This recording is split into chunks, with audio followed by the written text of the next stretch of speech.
Chainsawing Yeti. I'm here with my son. Hi, my name is Raiden. This chainsaw is a 50cc. My dad's gonna show you how this works from the box. Yep, right from the box, guys. Like he was saying, this is my son Raiden. This is his Salem Master 55cc right here. Oh yeah, this thing really is a good runner.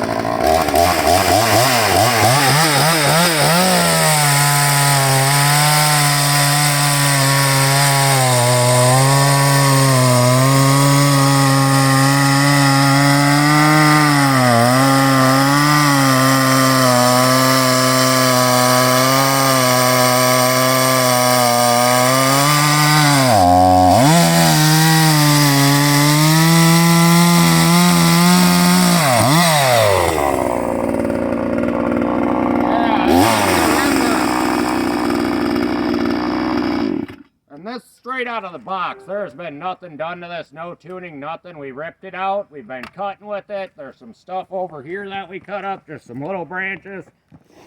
Yeah. I would definitely say you want to get a nice cheap saw. This on Temu, I think it costed 90 bucks in the cart to the house, man. All right, there you go.